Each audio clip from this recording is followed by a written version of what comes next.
Bah, si vous voulez, le prénom de monsieur, sera votre date de naissance.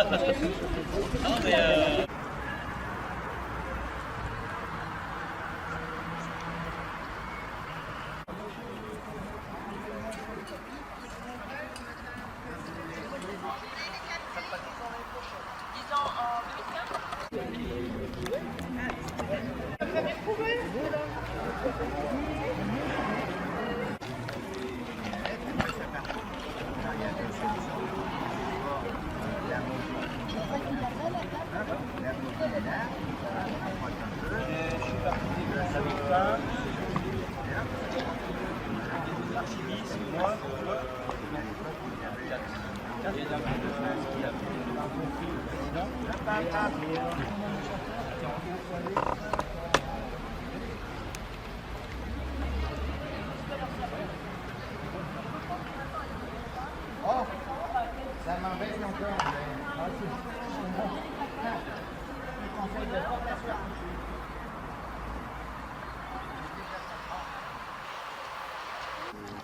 Carpentier sur toi, sur le département de Saint-Denis.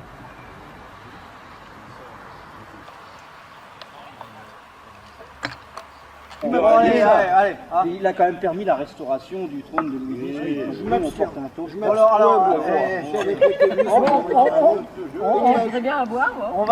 On va détourner le truc. On va revenir quelques années avant. Le toast à l'artillerie Marmont. Voilà. Comme ça, à Marmont. Comme ça, nous sommes Messieurs, tous d'accord. monsieur le Et lieutenant, nous allons comme ça marmonner. Allez, Marmonnons. à Marmont. À Marmont. À Marmont. À Marmont. Ça va, ça filme, ça C'était tourne. quand même un des... Oui, ça tourne. Et au premier chasseur. Bah, à tous ceux qui sont là, à l'armée des Hubert. Alpes, au premier chasseur, Hubert.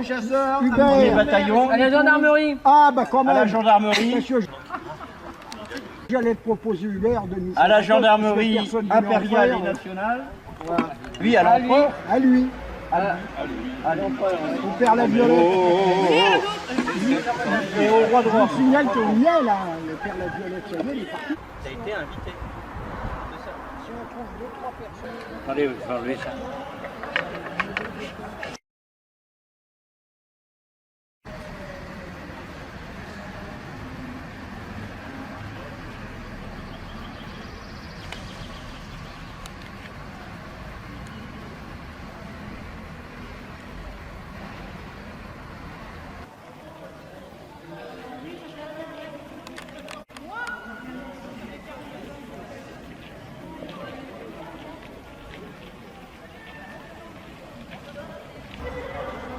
Attention!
De l'atroce boucherie, mon père était au chemin des dames, à la résurrection de la beauté.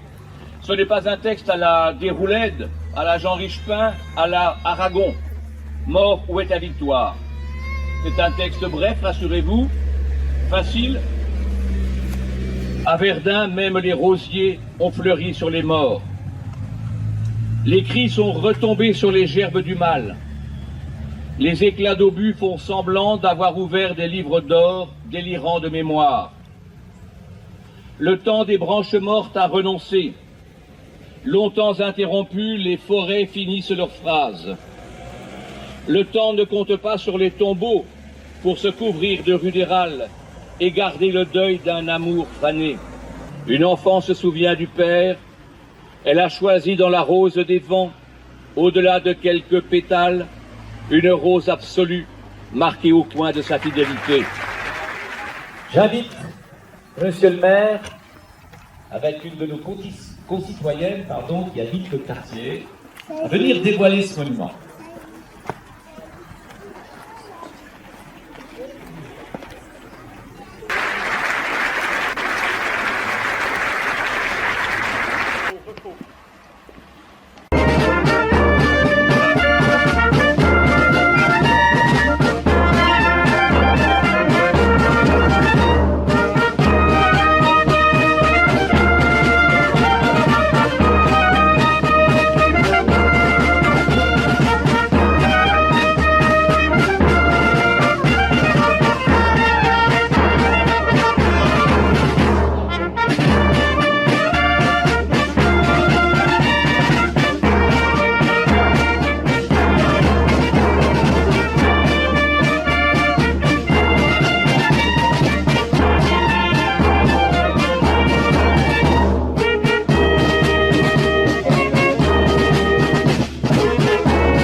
Je souhaitais qu'un homme de l'histoire, avec un grand H, lui aussi professeur dans le lycée Désiré Nizar, homme chargé de transmettre le savoir, et homme aussi qui n'oublie pas ses racines, historien local, président des Amis du Châtillonnais, société savante qui, au fil des mois, des années, recherche dans notre passé des traces indélébiles, des preuves irréfutables, voire aussi poser des interrogations, car l'histoire n'est pas maîtresse de tous les mystères qui la jalonnent. Mesdames et messieurs, une seule attitude devant ce monument. La tête haute, le regard droit, fier. Garde à vous.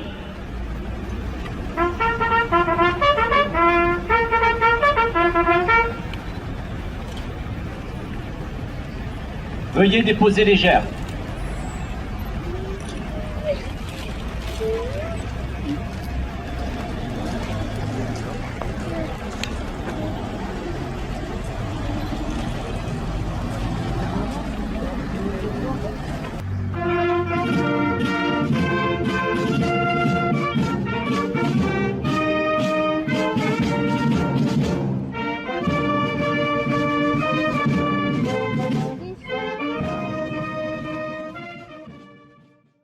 Février-mars 1814, septembre 1914. Deux périodes qui ont fait rentrer Châtillon dans les livres d'histoire.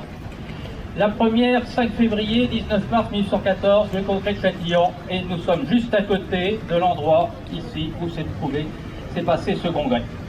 Deuxième date, c'est aujourd'hui l'anniversaire, 6 septembre 1914. Septembre au soir, Joffre arrive à Châtillon. Il arrive, paraît-il, au moment où il y a un coucher de soleil d'un rouge sanglant, qui peut un peu annoncer le soleil d'Austerlitz. Et là, à Châtillon, ce sera le quartier général de la Victoire. Alors à Châtillon, le soir, tout le quartier général est déjà arrivé. La police secrète, les postes de téléphonie, le service de l'arrière, le service des chemins de fer, des postes. Même 4 avions sont arrivés dans l'après-midi, justement. Et le quartier général se trouve dans l'ancien couvent des Cordeliers. Par contre, le général et ses 3 officiers d'ordonnance sont logés au château Marmont.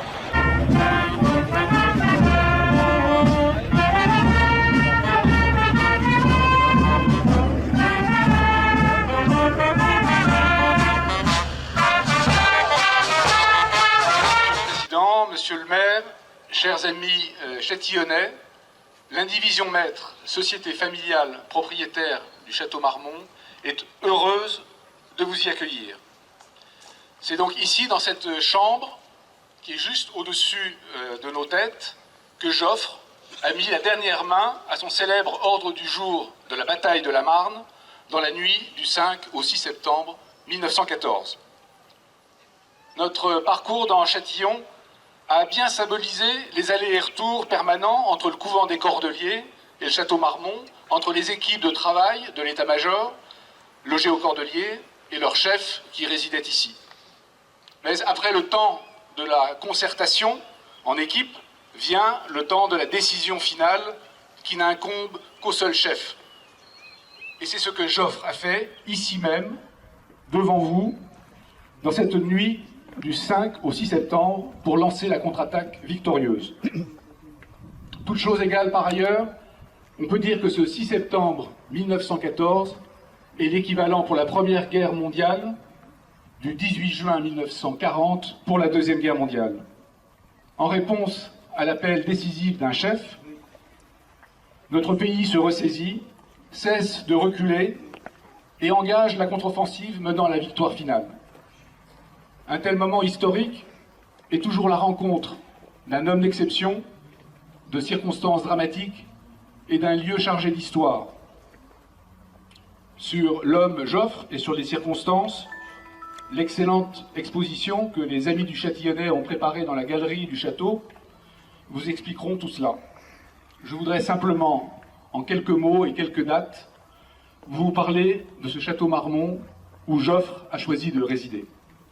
Je commencerai en 1815, c'est à peu près le moment où Marmont finit la construction de ce château. Et après 1815, après Waterloo, il se retire sur ces terres de Châtillon et va utiliser sa fortune colossale pour finir la construction d'un grand château et pour investir au bout du parc, de l'autre côté, à Sainte-Colombe, dans les nouvelles technologies de l'époque, dans l'industrie sidérurgique. Cette fortune, elle venait bien sûr de ses conquêtes militaires, mais surtout de sa femme, fille d'un banquier suisse et héritière d'une des plus grandes fortunes d'Europe. J'en viens maintenant à 1914 et au passage du général Joffre au château Marmont. L'exposition vous expliquera mieux que moi les débuts de la Grande Guerre et les raisons du repli de l'état-major vers Châtillon. Ici, au château, début août 1914, la mobilisation générale vide le château de tous ses hommes. Le colonel Félix Maître, comme tous ses frères ou neveux présents, rejoint son unité. Le capitaine de Galbert, officier d'ordonnance, fait sa visite à Tante Louise. À 7 heures du soir, arrivée des dignités dans de magnifiques autos. Ils sont 4 à loger au château, le général Joffre, le commandant Gamelin et les 2 officiers d'ordonnance, plus le train du général. Voilà donc, saisis sur le vif, quelques détails sur les 3 semaines que Joffre a passées ici. Ce passage est resté dans toutes les mémoires et le colonel Félix Maître l'a immortalisé en apposant 2 plaques que vous pouvez voir au bout de l'avenue, à l'entrée. Une des conséquences de ces plaques a été qu'en juin 1940, les soldats allemands ayant envahi Châtillon et lisant ces plaques se sont acharnés contre le château Marmont et en ont pillé et saccagé tout l'intérieur et le mobilier. Oui, ah oui, prenez la photo.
Attention à t'intérêt à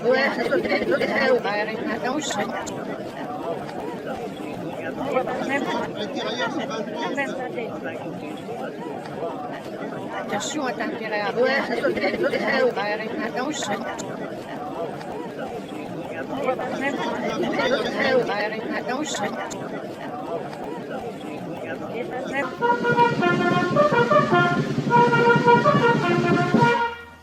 Présentez.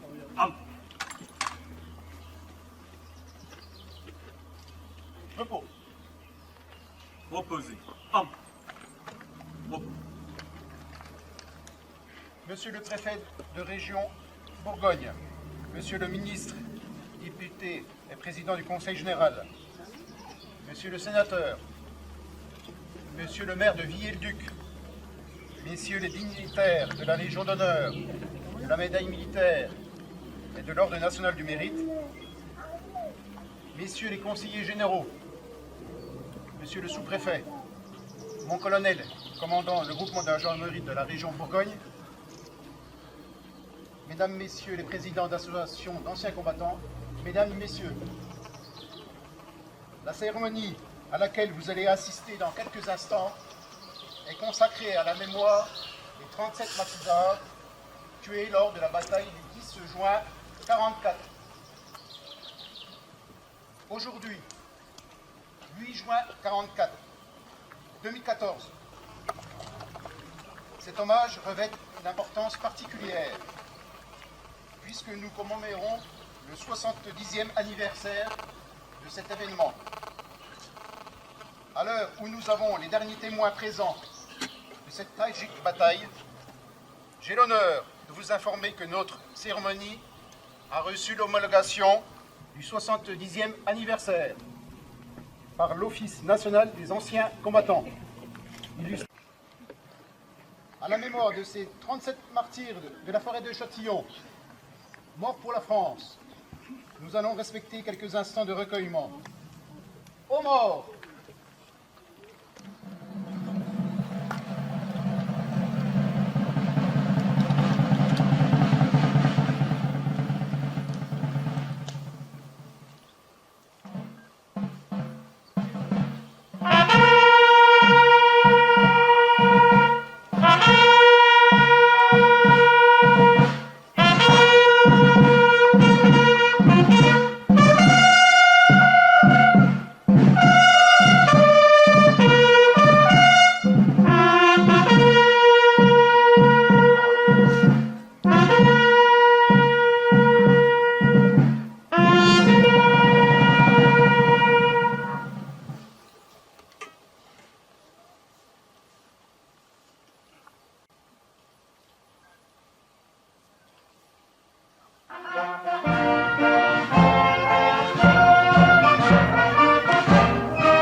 des épisodes les plus émouvants de la guerre en France. Arrivant du Midi, les fusiliers marins de la 7e armée foncent à travers la Bourgogne, traversent les villages, se lancent sur des routes silencieuses, redécouvrent la France. Plus d'Allemands à l'horizon, pas de Français non plus. L'armée du Midi s'est-elle égarée?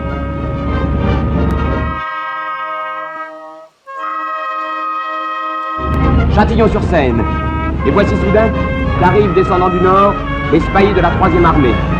Deux armées françaises courent l'une vers l'autre. Et ça y est, la jonction est faite. L'ennemi est coupé. Comme on se retrouve? Les uns et les autres viennent de la 1re division Leclerc. Ces héros ont commencé leur prodigieuse carrière ensemble, voici 4 ans.